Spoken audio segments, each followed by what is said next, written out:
Hi everyone, welcome to our channel. I'm Kate. I'm Stephanie. And together with you, we are Three Heads. Today we're talking about how to know when it's time to go. If you listen to our podcast, Answers May Vary, you'll know that we made the decision to leave our positions at school. And we talked about the reasons why in the podcast, which we'll include linked down below. In this video, we're going to talk about how you can know whether it's time to go. I know for myself, I started thinking about leaving in 2017 and it is currently 2022. So it took me a while to make that decision to leave.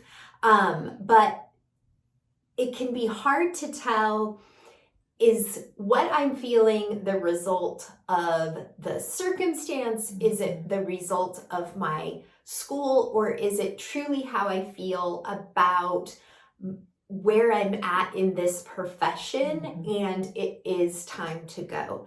There are lots of people producing fantastic content about this topic, but we just wanted to share with you our experiences. Yes.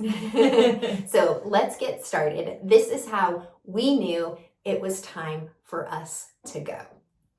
So the first thing was that a new semester, a new year, no longer felt like a fresh start. So instead of feeling like, oh, we're coming back to a new semester, things are going to be better, I finally understand my students, or a new year, this is a new group of students, we're going to have new experiences, I've made these tweaks to the curriculum, it's going to be so much better.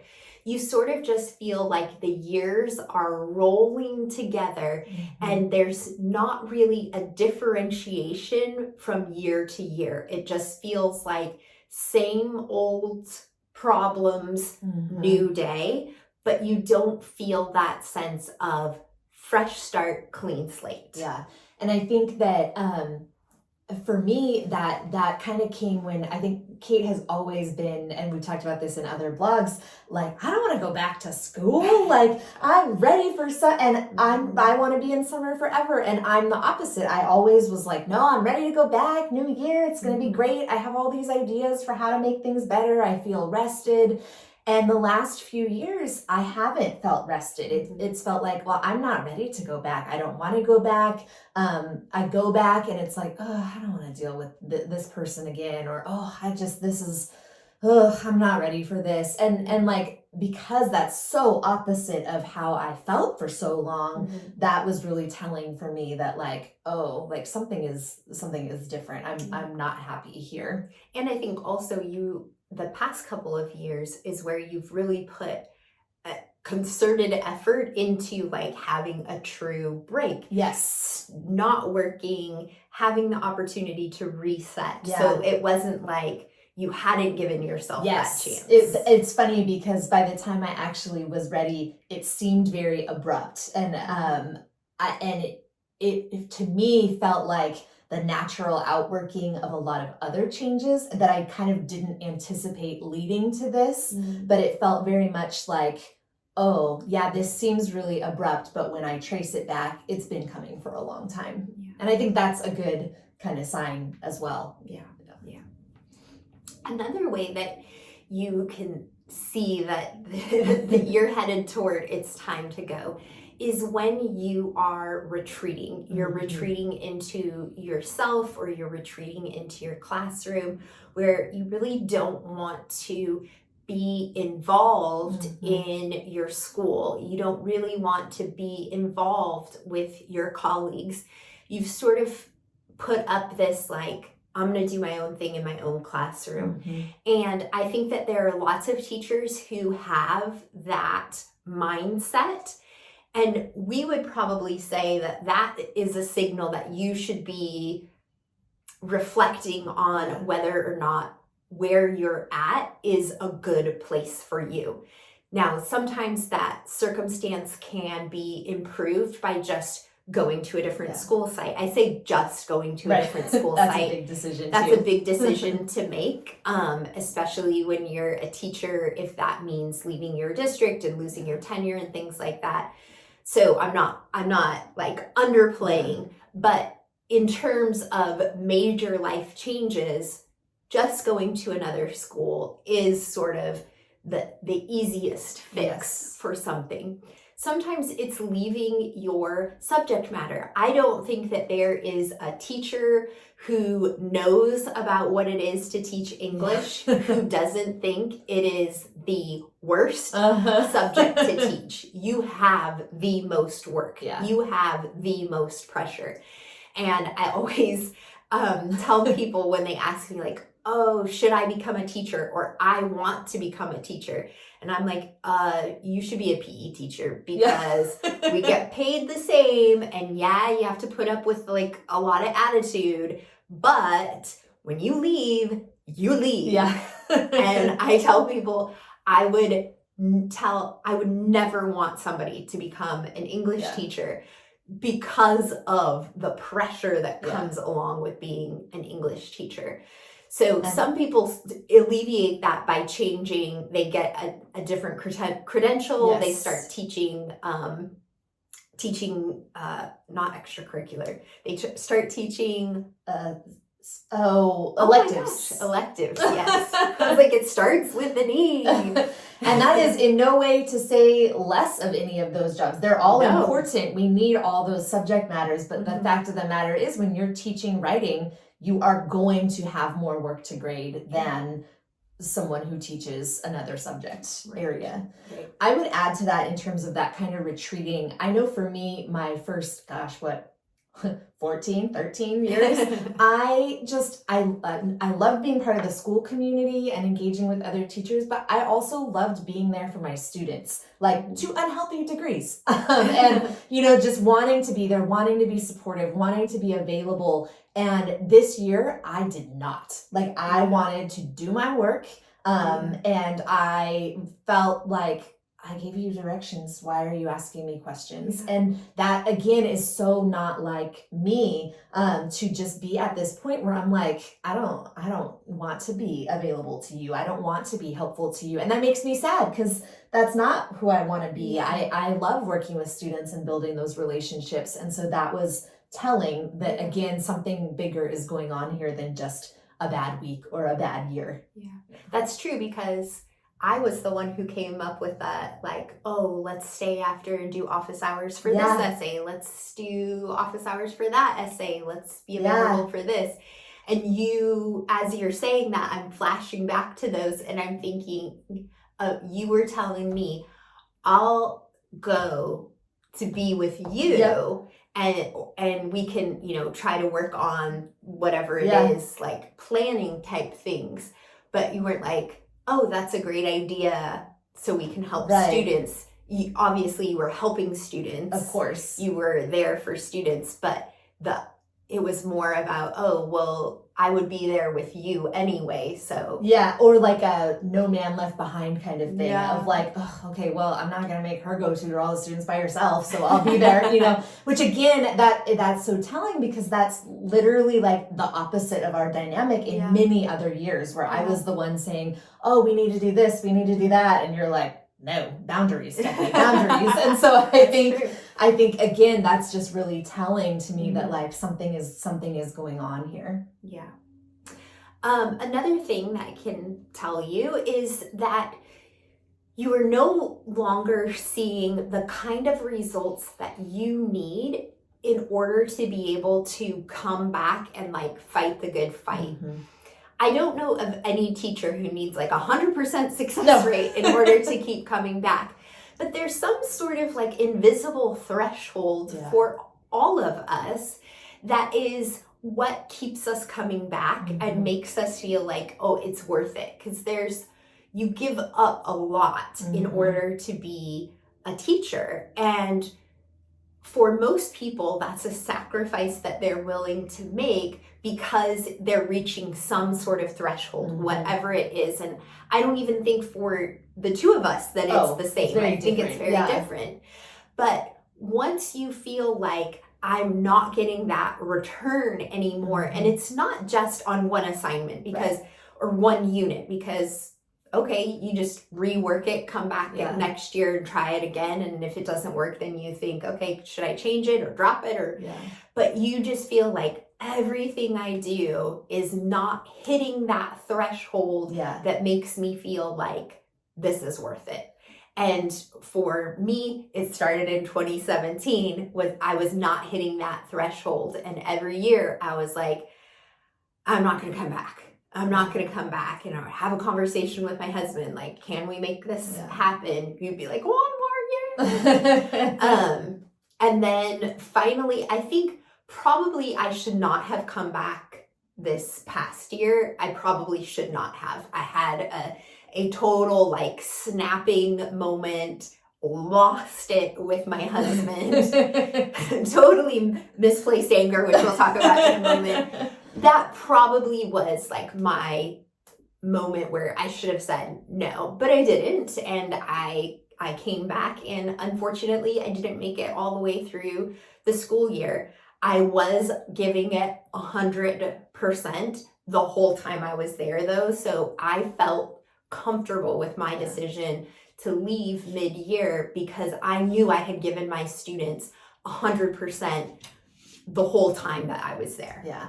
And I would add to this, yes, absolutely academically not meeting that threshold, but I would also say, again, as part of a professional community, because I think that Kate and I have never been keeping our opinions to ourselves, quiet type people. But I think for years we were willing to join this committee, to join this project, to stand up in a staff meeting and say something, to say, to stand up in a department meeting and say something, to offer to do an extra activity to make things better. And I think for many years that was welcomed, and we felt like we were contributing. And I think within the last few years, we had that threshold we've kind of hit that threshold in terms of like, we're just becoming the problem voices rather than part of the team that is making a difference and making change. And so I think not getting results in that professional capacity is equally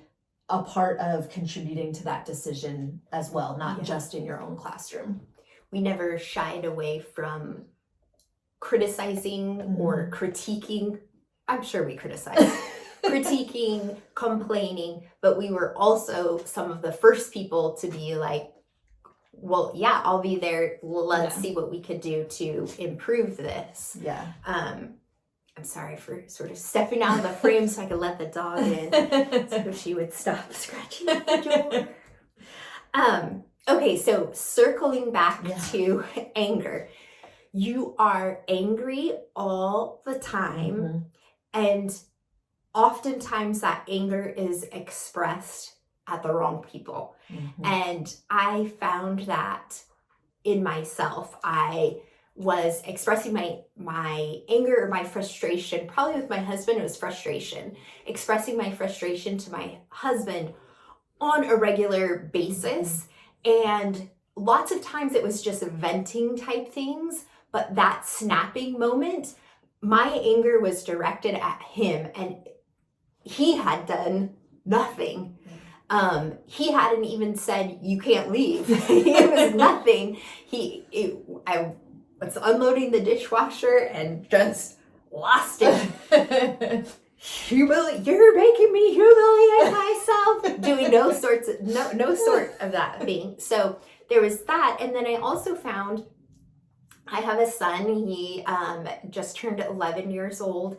And I found myself not able to deal with working with him at home without my frustration from school carrying over. So if he was tired and not focusing and not paying attention in the way that I thought he should be paying attention, it was as though like he was just added on to what had happened at school instead of me looking at him on his own and just dealing with him on his own. It was just like, you're just another one of my students who's not doing what I want you to do. And yes, sometimes he deserved that, but he didn't always deserve it. And there were times when I should have been more graceful than I was. So for me, that was a good indicator of you're not able to manage the two anymore. Yeah, and I think for me, I'm single. I lived by myself at the time, but I don't now because now we're doing this. But and just my own stuff I'm in therapy for. Expressing anger has never really been something that I do a lot of. But what I was noticing is that when there were problems at school, when there were problems with other teachers, with the district, with students, again, it was that I don't want to fix it. I'm just irritated. Like I'm just frustrated.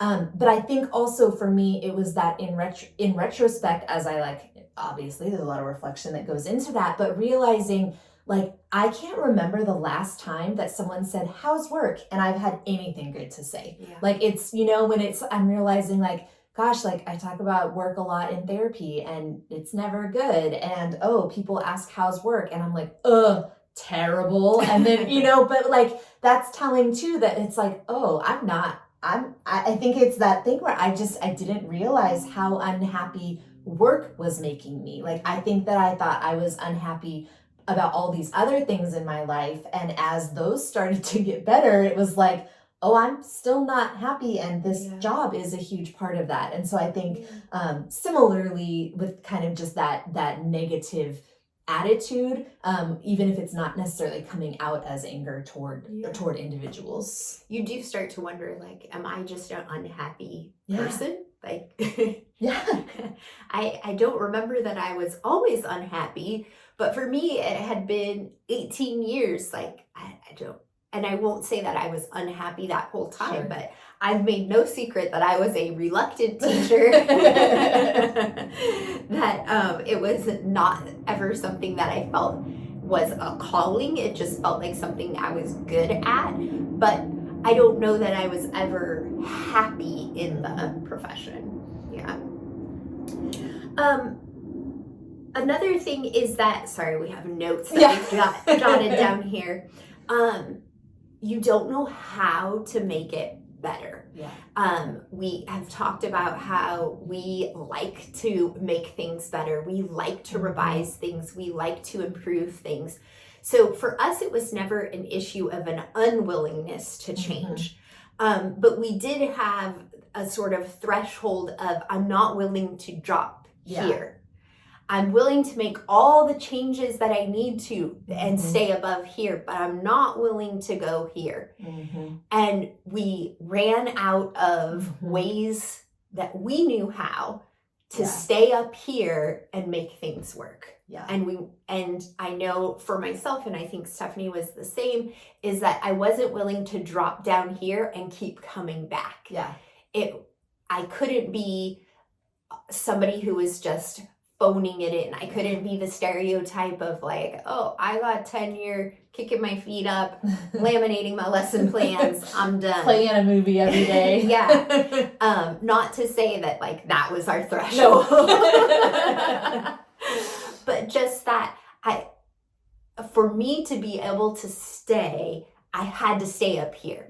And if I couldn't stay up here, I couldn't do it anymore. And I think the last one we came up with really is much more me than Kate. I don't know if you ever experienced this, but for me, it got to a point, and gosh, if you know me, you know how big this is. I have struggled with anxiety for my, entire life, especially my entire adult life, but definitely my whole life. And I got to a point where the fear of the unknown was no longer scary enough for me to stay. And I think that was huge for me. A lot of that comes from treatment, where, I'm doing treatment where you are facing fears and like pushing yourself in uncomfortable places. But Kate, for years, it was terrifying to me every time she would be like, this is going to be my last year. Ray says I don't have to come back. And I was like, what am I going to do without you? Like, I don't want you to leave and then I'm still stuck here for another 40 years or whatever it is. And I think that I got to a point where, and literally even I think in the fall, you said it to me and I was like, okay. And I'm like, I don't want to leave, and there was a distinct point that was a policy in our district, but that was kind of the breaking point for me, where I just woke up one morning and I was like, I don't want to do this anymore, but I feel at peace about it. Like, this is the scariest thing I've ever done in my life. Like, I had no job lined up. I have, I've had changed so much of my life to be able to do this. I mean, for me, having a job that was guaranteed to like always be on this little step scale, to not have it be in question every year, like that was like gold for just my personality, my own anxieties and mental health issues. And so to get to a point where I felt at peace about leaving was just, that was huge for me, and a really big sign. Even Kate was like, are you sure you don't want to take a leave of absence? Yeah. And it just was like, no, I know what it feels like to be anxious and uncertain, and I don't feel that way about this. And that was, I think we were in a meeting trying to explain to someone why we were leaving, and Kate was like, she would rather make $0 than work here anymore. And I'm like, that's true. And like, when you put it like that, like things are bad. And I think several of the teachers that we spoke to when they found out we were leaving were like, oh, I wish I could do that, or I wish I had the financial security, or I wish. And the thing is like, if it's the right decision for you, you're willing to forego that financial security. You're willing to forego that safety, that predictability, all of the things that we as teachers like to have. Yeah. You say, well, that's not enough to keep me anymore. Yeah. Yeah. And that's a big sign. Yeah, I know. And then you get to like now, and I got all these people going on vacation, and people who are teachers meet me and they're like, oh, what are your summer plans? And I'm like, working. But it still is worth it. Like, as hard as the last few months have been in trying to build a life outside of the classroom, and there have been tears and ugly cries, but like, I have not once regretted that decision. Like, I know that was the right thing for me to do and the right time for me to do it. And so to get to a point where all of this other craziness is worth it is really, I think, kind of that last straw decision. Yeah. I think there's a difference between wishing things were better than they are right now, which is maybe where you're at, where we're at with this business, is different than regretting a decision that you've made. And so just wishing something was better doesn't mean that what you did in order to get there wasn't the right thing to do. Yeah. And I like that has never wavered for me. And I think we first started talking about the decision to leave in, was it October, November? Yeah, late October. And honestly, like that was never the question. All the hard, scary things to figure out were never about whether we should leave or not. And I think that was important. I mean, yeah. So hopefully this has helped you if you're somebody who is feeling frustrated, if you're not sure, should I stay, should I go? What I'm feeling, is this about the job? Is this about the circumstance? Does this mean I shouldn't be a teacher? Hopefully that we've helped to sort of put your mind at ease a little bit, or given you something to think about. As I said, we talked about in our podcast the reason why we decided to leave the classroom. So if you're interested in hearing about that, we'll include a link down below. And then we'll also include a link to a blog post that talks about what we want to do for teachers as three heads moving forward. Hopefully you find all of that or some of that valuable. And if you're struggling, please comment and reach out to us. Obviously, this is a subject we are passionate about and we have strong feelings about, and we want to be a support and encouragement to teachers who are feeling the same way, who are facing the same decision or heading down that path. And can we help you not come to the point we did? And so please reach out. And if you're somebody who is happy in the profession and you don't understand why there are so many teachers right now who are feeling the way that we felt, hopefully this helps to clarify for you a little bit, because I think it can be hard to understand when you're feeling like, no, this is where I'm supposed to be. This is what I'm supposed to be doing. Why are you all dropping like flies? Hopefully that can sort of shed some light on where we're coming from as well. Yeah. All right. We'll be sure to chat soon. Bye.